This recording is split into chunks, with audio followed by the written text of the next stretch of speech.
I am Lady Baliong, and we are here together with Reverend Virgilio C. Manuel. Hello, sir. Good morning. Good morning. Sir Virgilio C. Manuel will be sharing uh, his personal stories and insights, offering a deeper understanding of their work and experiences.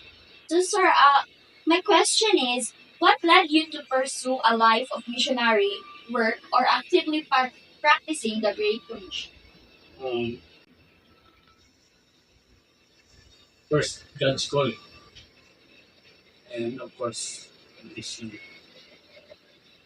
is out of things like conflict or condition.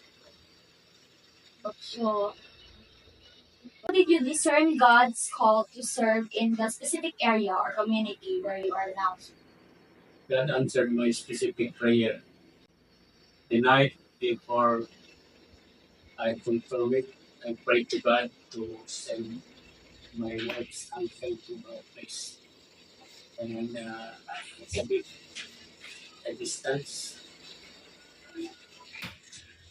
Plus, communication at that time was very difficult.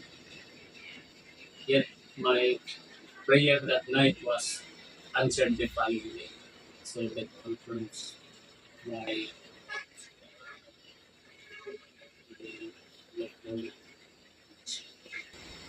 That's a really nice, amazing miracle that God gave you, sir. No? And also, sir, what are the main challenges you face in sharing the gospel in your mission field? The challenges is, of course, preaching the gospel. Preaching the gospel is not easy task. When you pastor a church, you will be with intimidation for several reasons.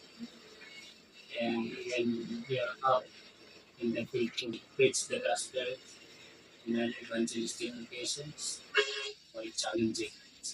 Because people belongs to different beliefs and culture. It's hard to be with them.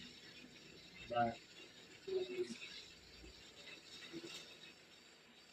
my strength was in God. That I'm not there for my own purpose, for God's for that's where I am for my strength.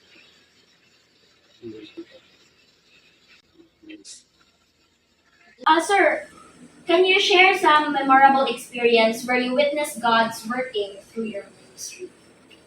One time I had this Chinese guy, and his brother came to the place where we stayed and asked me to visit his brother.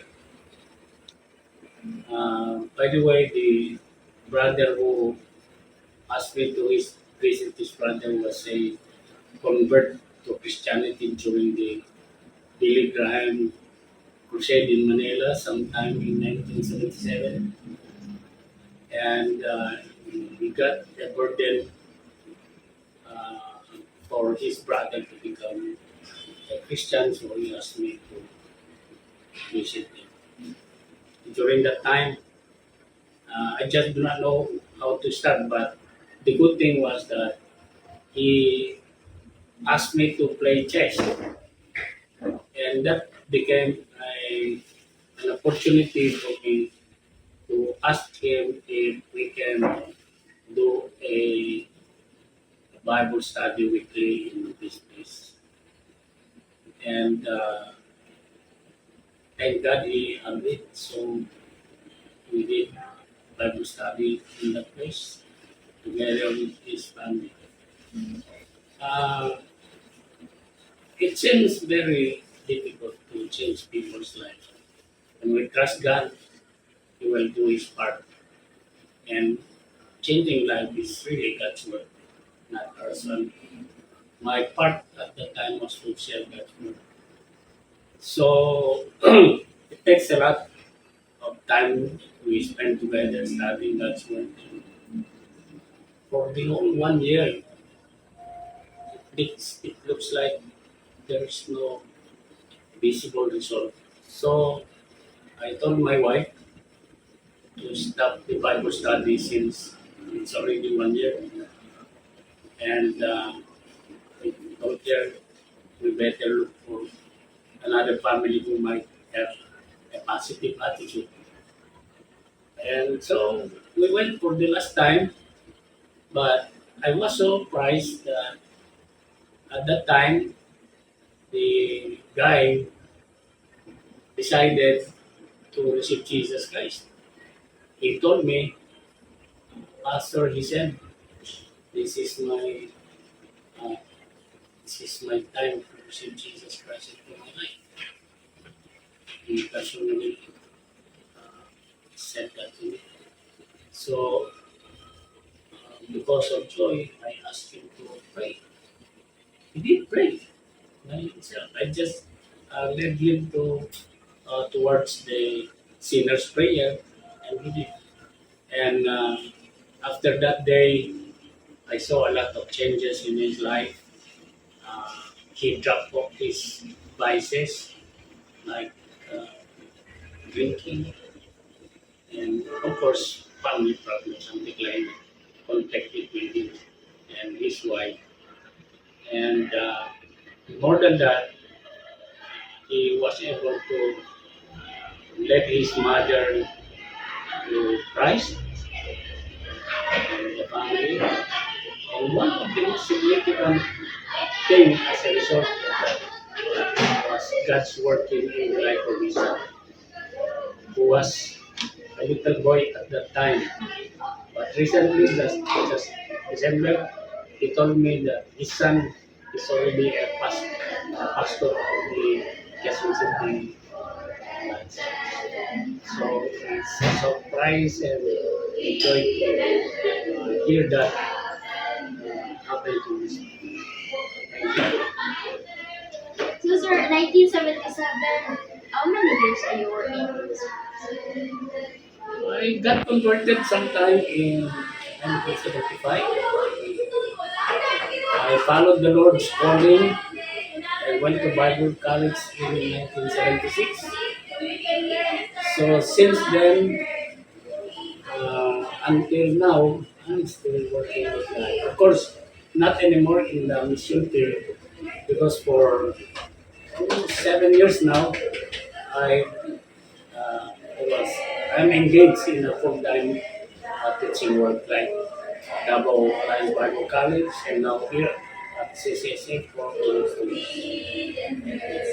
It's really amazing how faith can really empower us to do something like that. so all in all, somewhat 45 years in the ministry. Malapit sa mga golden years.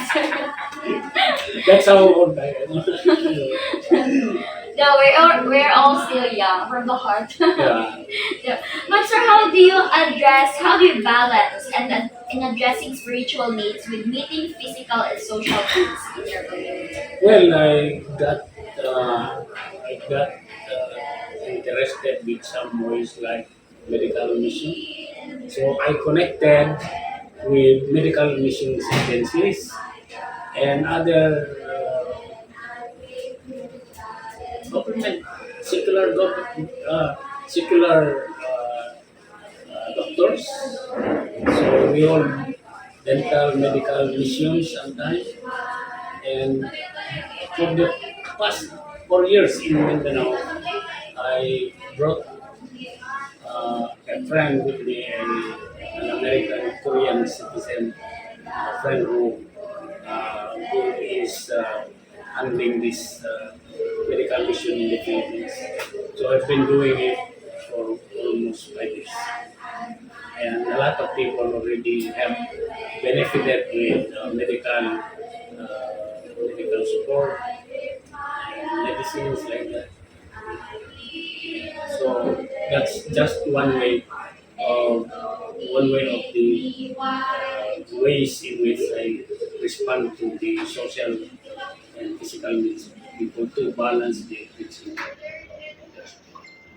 Okay. So I guess the sixth question was already answered. So Yeah. what strategies do you use to build relationship and share the gospel in a way that is culturally sensitive and respectful? Well, I give high premium on building friendship with people. That to me is the top priority.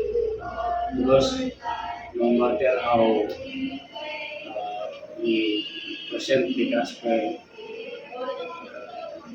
in the skillful ways, without building relationship, it's nothing. So that helped me a lot in sharing that's where the gospel to many people. Just imagine of over 45 years. Lot of individuals I could no longer remember them exactly, just some of them which I recently. If you don't also remember, sir, we are your students from Christian class during second year, first year. Oh really? Yes, sir. so, Oh. so you might not remember us that clearly, sir. But sir has always been building our relationship so kindly to us students so that he can also share the gospel of the Lord. So Yeah. I really appreciate you for that, sir. So, how is your understanding of God or the gospel deepened through the interactions with people from different cultures? Well, um, our knowledge about God and of course the gospel makes us confidence in sharing God's word to people. Without deeper knowledge and about God and the gospel, it's very difficult to share the word of God. So that, one sense, a great thing for everyone who considers going into the initiative. Deep knowledge, deep and broader knowledge about God, about cultures, that people know. Those are important things for me. Again, no, it is really not an easy task. Yeah, generally it's not. But, sir, what changes or fruit have you seen in the lives of those you minister to over the years? Of course, change lives. I have just mentioned a while ago what happened to the Chinese guy, and during the time when I was engaged in pioneering work, I had this guy who was a sacristan in a Catholic church. Actually, I did not uh, I did not do the witnessing since I assigned an elder of the church to go to this place. But the Lord is amazing in doing things in the lives of people. Just before this elder uh, went to his place, the Lord showed a vision to this guy. And the vision was that there was this man who wears white clothes and carrying a black book. So when the elder of the church arrived in his place, he interpreted his vision that morning as this guy. So he interpreted that the man who is wearing white clothes is the person recent to his life. So it was not very difficult for the elder of the church to share the word to this man. He just opened his heart. So what I understand was the Lord prepared him really that day. So he received Christ into his life.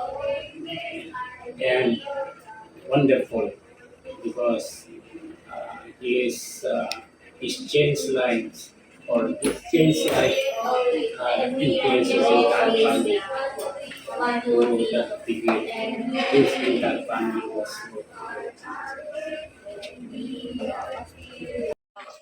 We will proceed to the last question. So, lastly, sir, what advice would you give to someone considering a life of missions or seeking to live out the Great Commission more intentionally in their daily life? Well, first, he must be sure that he's called by God, because without calling, what, in the word are we doing in the church? And secondly, go deeper in the knowledge of God. Study about God, theology, study different cultures of people. Maybe go for cultural anthropology, something like that, to widen his understanding of different cultures, so he will be ready to. But in our seminaries, that's always the case when a person wants to go to a mission field, they're always advised to go to the seminary and take master's degree, particularly on mission. So that's where I would like to advise you that you wants to go to mission. Alright, thank you so much, Sir Arhelio Manuel. And thank you everyone for listening to Sir Reverend Arhelio Manuel's stories and insights. So this is all for now. Thank you everyone. Goodbye.